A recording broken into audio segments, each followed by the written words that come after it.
Jika tiga hal ini terjadi pada kalian, nah terutama yang ketiga, coba cek dan kalian pasti ada melakukan namanya dosa utang riba ya. Ini seperti apa yang saya alami dulu.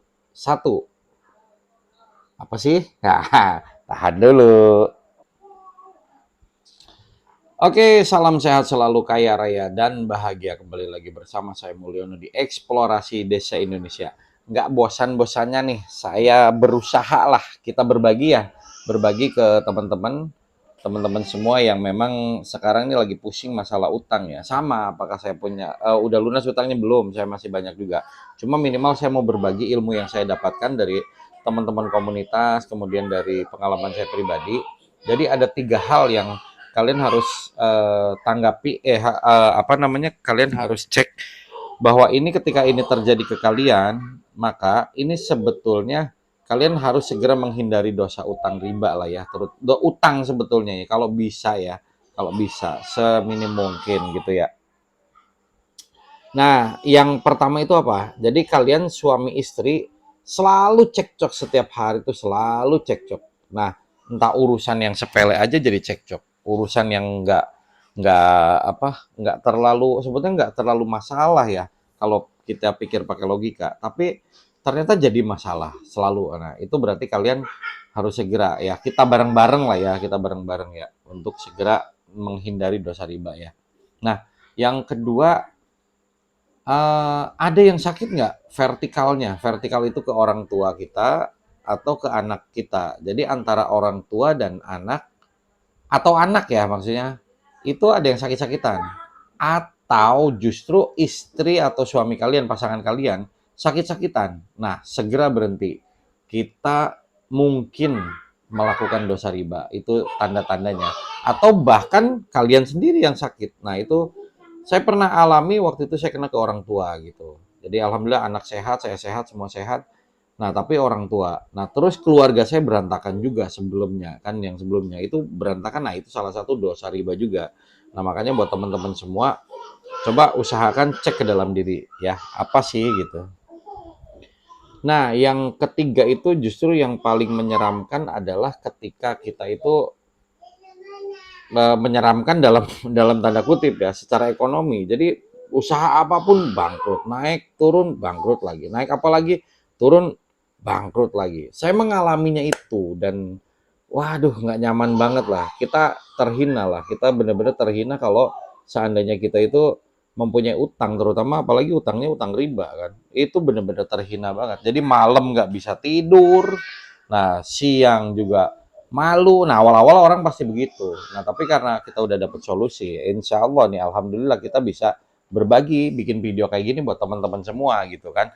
Walaupun nih, aduh anak-anak nih pada berisik, suruh jangan berisik dulu tadinya nih, tapi nggak apa-apa lah ya. Ini sharing gratis kok. Nah, terus gimana solusinya nih? Kalau memang tiga hal itu udah kalian alami dan kalian tolong komen aja nanti ya. Apakah benar sudah mengalami atau belum? Nah, kalau memang mengalami, nanti saya berikan langkah-langkahnya. Di video ini saya berikan satu langkah utama aja dulu. Yang pertama adalah kita harus meminta maaf. Minta maaf aja kepada pasangan.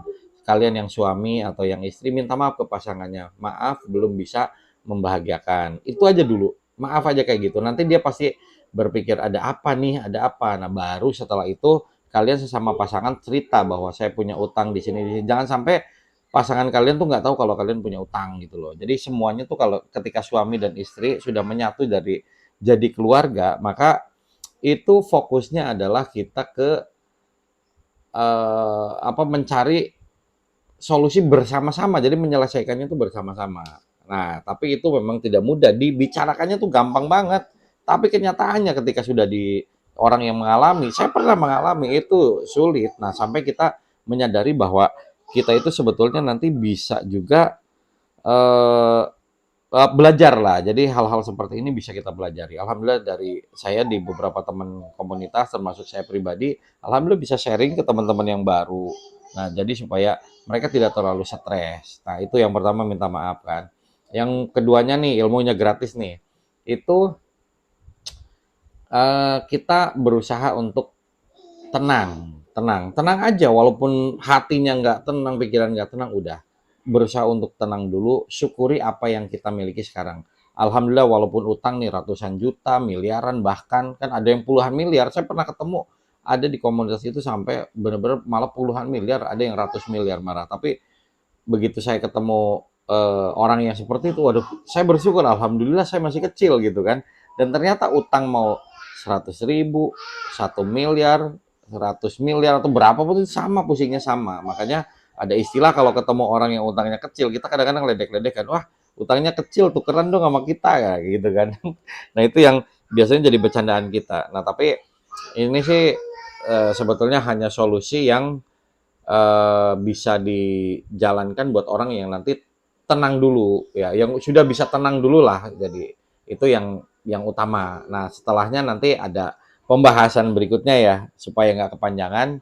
Mungkin itu dulu yang belum follow, subscribe, silahkan tolong di subscribe untuk mendukung channel ini ya, supaya saya tetap semangat juga untuk memberikan edukasi yang saya tahu, bukan saya sok pinter atau bagaimana, enggak. Jadi saya hanya ingin memberikan beberapa ilmu yang saya punya dan dari teman-teman. Nanti saya juga akan bawa narasumber, mungkin beberapa teman-teman saya di studio mini yang masih berisik bocah nih. Saya belum jadi sekat, belum ada uangnya karena fokus untuk bayar utang juga gitu kan. Nah, seperti itu. Tapi ini mungkin bisa jadi apa namanya? Menjadi ide juga buat teman-teman lain yang pingin terlepas dari hutang dan selama ini suka malu-malu, nggak mau keluar, bahkan di media aja nggak keluar. Nah, saya berikan contoh, saya praktek langsung, saya akan minta waktu ke semua orang yang memberi hutang kepada saya di 2025. Terakhir saya akan beresi utangnya, insya Allah tolong bantu doa juga buat yang belum subscribe, belum follow, belum like, comment, share, silahkan barangkali berkenan, jadi supaya bisa membantu teman-teman yang lain juga. Jadi kalau ada teman-teman yang pengen diskusi masalah pinjol boleh, masalah perbankan boleh, hutang-hutang seperti itu ya, atau hutang ke supplier atau hutang ke pribadi, silakan bisa klik di apa komentar. Saya ngomongnya klik keranjang bae ya, kebiasaan jualan. Bisa komentar, nanti kita bahas satu-satu ya. Terima kasih. Itu aja mungkin sementara ya. Kita pelan-pelan aja mencernanya supaya tidak tergesa-gesa dan dapat poin dari semua yang kita bicarakan. Barangkali ada kata-kata yang kurang berkenan, mohon dimaafkan. Semoga sehat selalu, kaya raya, dan bahagia. Salam buat keluarganya. Wassalamualaikum warahmatullahi wabarakatuh.